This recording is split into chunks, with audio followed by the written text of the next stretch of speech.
मातरम, जय हिंद। आज हम लोग जो है भगवद गीता श्लोक नंबर 3 पढ़ रहे हैं, पाठ नंबर 2 का। आइए। कलेवयं मां समगमः पार्थ नित्यत्व अयुं पदते क्षुद्रम हृदय दुर्बलम त्यक्तोत्तिष्ठ परंतपः।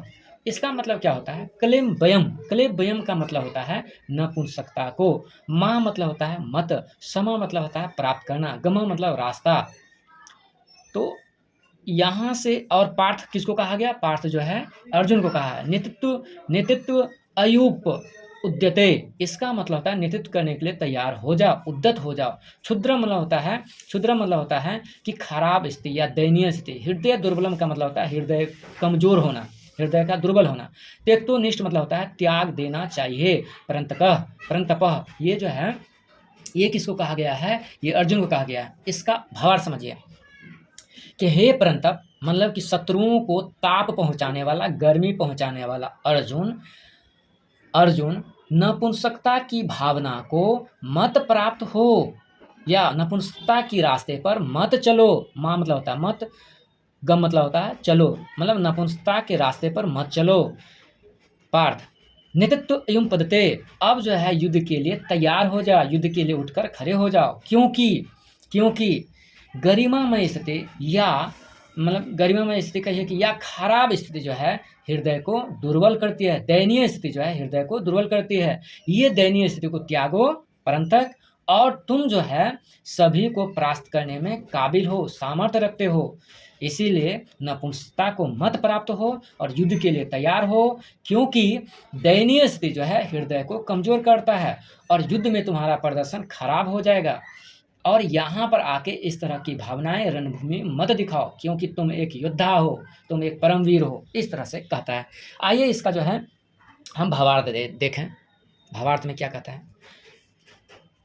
इसलिए हे अर्जुन नपुंसकता को मत प्राप्त हो, तुझमें यह उचित नहीं जान पड़ते। हे परंतक हृदय की तुच्छ दुर्बलता को त्याग कर युद्ध के लिए खड़ा हो जाओ।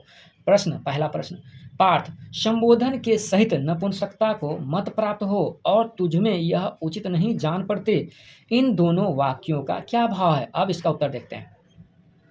कुंती का दूसरा नाम पृथा था। ठीक है, कुंती का दूसरा नाम क्या था? पृथा।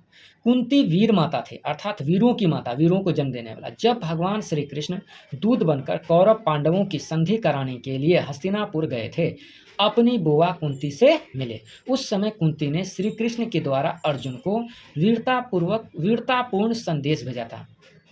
उस समय कुंती ने श्री कृष्ण के द्वारा अर्जुन को ठीक है वीरतापूर्ण का संदेश भेजा था। अर्थात ये भेजा था हे अर्जुन, तुम क्या है वीरों का पुत्र हो।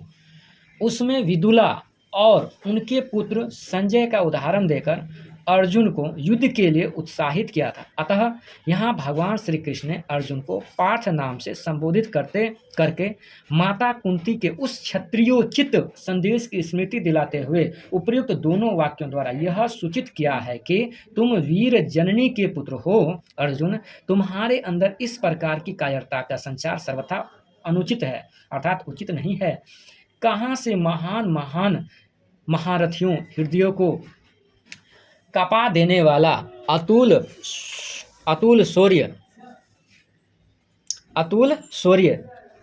है तुम्हें? क्या तुम्हारी यह दीन स्थिति, जिसमें शरीर के रोंगटे खड़े हैं, बदन कांप रहा है, गांडीव गिरा जा रहा है और चित्त विषाद मग्न होकर भ्रमित हो रहा है, ऐसी कायरता और भीड़ता तुम्हारे योग्य कदापि नहीं है। प्रश्न संख्या 3 क्या कहता है प्रश्न? हाँ परंतक संबोधन का क्या भाव है? जो अपने शत्रुओं को ताप पहुंचाने वाला हो उसे परंतक कहते हैं। अतः यहाँ अर्जुन को परंतप नाम से संबोधित करने का यह भाव है कि तुम शत्रुओं को ताप पहुंचाने वाले प्रसिद्ध हो। निवात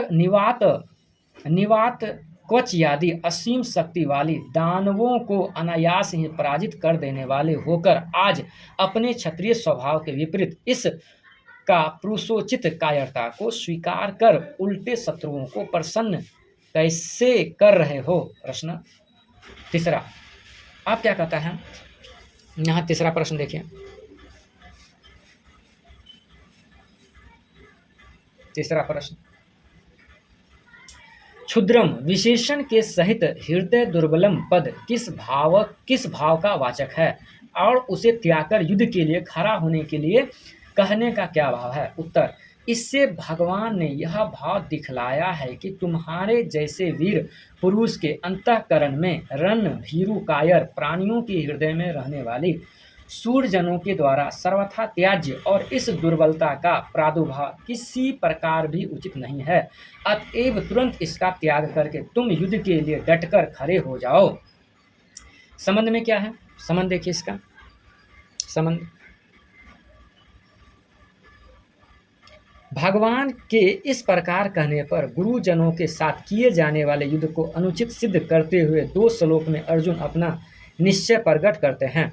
जो भी दोस्त ये देख रहे हैं, सीख रहे हैं, तो लाइक शेयर कमेंट अवश्य करें। धन्यवाद।